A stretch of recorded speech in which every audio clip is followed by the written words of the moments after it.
તો અમદાવાદમાં વસ્ત્રાલની ઘટના બાદ ગુજરાત ગૃહ રાજ્યમંત્રી દ્વારા આદેશ આપ્યા બાદ બુટલેગરોના ઘર ઉપર તાબડતોડ કાર્યવાહી કરવામાં આવી છે અને ગેરકાયદે બનાવેલા મકાનોને તોડી પાડવામાં આવ્યા। તે ખૂબ જ પ્રશંસનીય કામગીરી છે, કારણ કે ગેરકાયદે મકાન બનાવેલા હોય તેને ચલાવી કે સાખી લેવાય નહીં, અથવા ગેરકાયદે બનાવેલી કોઈપણ જગ્યાએ કોઈપણ ખોટી રીતે ઊભી કરેલી જગ્યા ઉપર હથોડા વાગવા ખૂબ જ જરૂરી છે।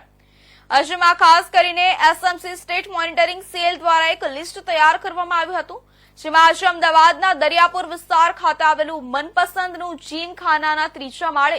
બનાવેલું ગેરકાયદે બાંધકામને તોડી પાડવામાં આવ્યું હતું, જેમાં સ્ટેટ મોનિટરિંગ સેલના નિર્મિત હોય દ્વારા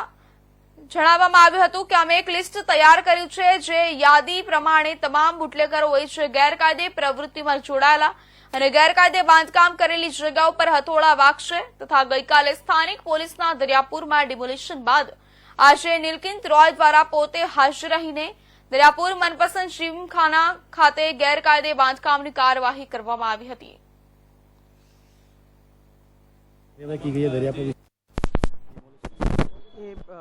डीजीपी सर के आदेश अनुसार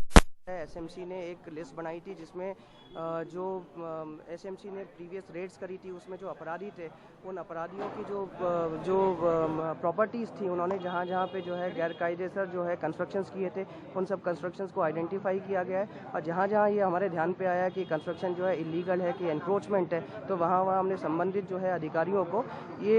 डिमोलिशन करने के लिए जो है आग्रह किया, उनको रिपोर्ट करी है और उसके अनुसार जो है आज अहमदाबाद में 3 जगह कार्यवाही की जा रही है। દાદાની સરકારની સૂચના બાદ કહેવાય કે અમદાવાદમાં પોલીસ કમિશનર દ્વારા આદેશ આપી દેવામાં આવ્યો છે કે ગેરકાયદે બાંધકામ જે પણ થઈ રહ્યા છે તમામને ગેરકાયદે બાંધકામ તોડી પાડવા। ખાસ આજે દરિયાપુર ખાતે આપણે આવી પહોંચ્યા છે। જો વાત કરીએ તો દરિયાપુરમાં મનપસંદ જીમખાના જે છે તેને હાલમાં જો વાત કરીએ તો સંપૂર્ણ જે છે એ ડેપ્યુટી કમિશનર દ્વારા જે આદેશ કરવામાં આવ્યો હતો અને તેમને પોતે અહીંયા હાજર રહીને ડિમોલેશનમાં જે તમામ પ્રકારનું જે ત્રીજે માળનું જે બાંધકામ છે જે કરવામાં આવ્યું છે તે તમામ પ્રકારનું જે બાંધકામ જે છે તોડી પાડવામાં આવ્યું છે। આપ જોઈ શકો છો તે પ્રમાણે હાલમાં અહીંયા જે નીચે પતરા પડ્યા છે, આ જે સેક્શન છે એ તમામ જે કહેવાય કે ગેરકાયદે બાંધકામ જે હતું એ બાંધકામને સંપૂર્ણપણે રીતે જે છે તોડી દેવામાં આવ્યું છે। અને દરિયાપુર પોલીસ સ્ટેશન હદ વિસ્તારમાં જો વાત કરવામાં આવે તો અન્ય બીજા જે ગેરકાયદે બાંધકામ જે થયા છે એને પણ તે તોડી પાડવામાં આવશે। કેમેરા પર્સન રાજ સાથે ગિરીશ બારોટ,